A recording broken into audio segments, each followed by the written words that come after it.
The reason why I wanted to show that, as you can see, the victim was walking up to, was walking through a crowd, simply walking through a crowd, when at one point an individual felt that that was not right, and which led to someone getting shot and killed. How tragic is that? Mr. Joseph Joey Torres was a member of the Armed Forces, a veteran. We're trying to get as much as we can for his medical records, father of 3. The individual who shot and killed him, that we believe is the person responsible for this, based on the great work of our investigators, had minimal criminal history, but yet that day his actions will affect him for the rest of his life and the life of the survivors of Mr. Torres. The one thing that, and I'm going to let the investigators introduce themselves and tell you how their investigation led to this arrest. This would have not been possible without the assistance of our downtown businesses, in particular one in the general area where the incident occurred, their camera system, the assistance provided by their staff to make that available to us, help us work through their system, is what was the key to solving this homicide. And it goes to show how important and critical it is for the community, our business community, everyone to come together when it comes to addressing crime and solving crimes. With that said, I'm going to turn it over to, to our lieutenant for our homicide unit, who will provide additional information. Good morning. It's Lieutenant Frank Chisari, C-H-I-S-A-R-I, and I can answer any questions you have for me. So we'll start with naming who the person responsible. So we were able to make an arrest yesterday afternoon, and our suspect's name is Sean Ingram Jr., and he's got a date of birth of 6/3 of 95. He was arrested within 4 days of the homicide. Here's a photo, if you want to pass it on. It's a photo of the suspect. Suspect photo right there. Said he was arrested after this brazen act of violence. We worked diligently. These detectives worked nonstop. I don't even know if they've gotten any rest yet. They've worked nonstop since Sunday morning to catch this guy, to make sure that downtown's safe for people to go and have a good time and enjoy themselves. And so I give them all the credit. They've had support of other units here in the department that have helped them out, and it's been a total team effort with some of our Paramore bike units and our team that goes out and captures these violent criminals. So I'd like to bring up Detective Sprague. She can help answer any questions as far as the investigation goes. Good morning. My name is Detective Teresa Sprague, S-P-R-A-G-U-E. This is Detective Phil McMicken, that's M-C, capital M-I-C-A-N, from our Violent Crimes Unit, who was my assistant detective on this unfortunate homicide. So, Sunday morning, May 2nd, approximately 2:29 a.m., dozens of Orlando police officers were working downtown, not only for local businesses, but for the security of all the patrons downtown, our downtown detail. And this incident, this shooting, occurs within less than 100 feet, just west of where our Paramore Bike Unit was stationed at the intersection of Central and Orange.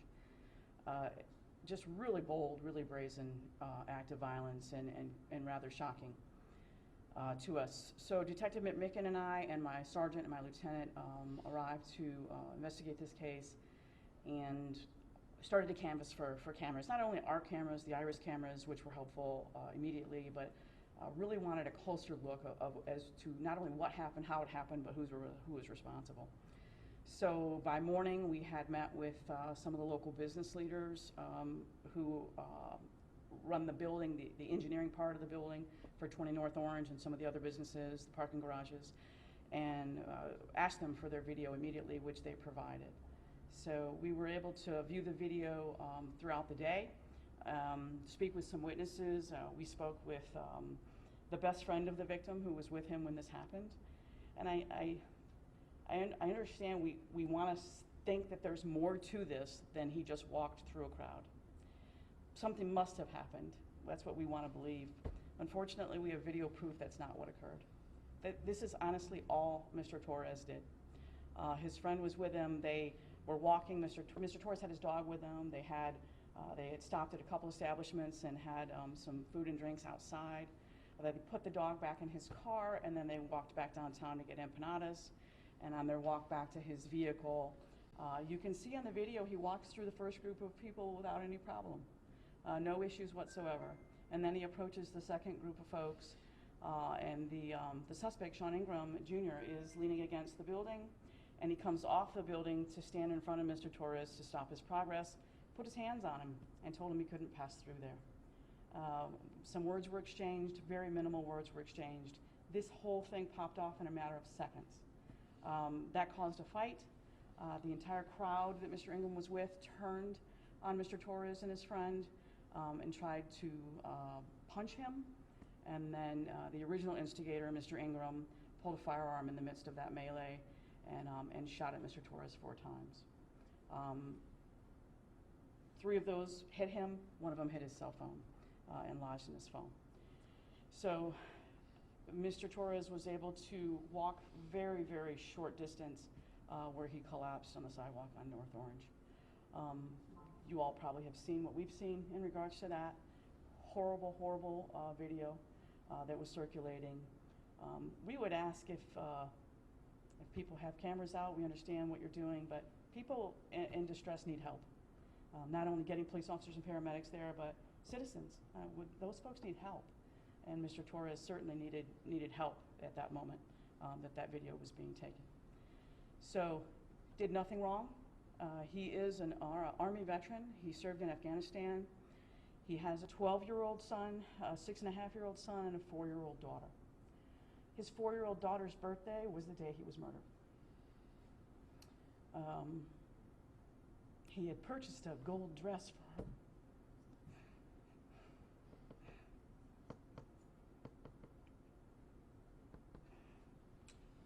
You know, Give me just a minute.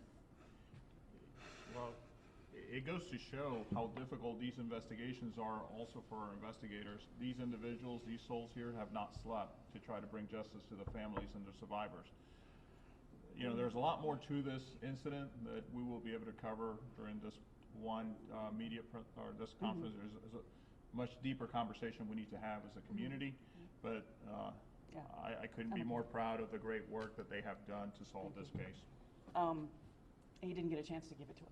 So, the family we met with last night, we asked them if they wanted to be here.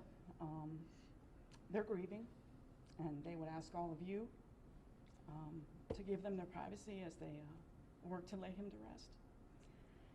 So, how did we solve this? The video that was provided by the business where this occurred, and the just amazing cooperation that we got from the gentleman that helped us with that, obtaining that video.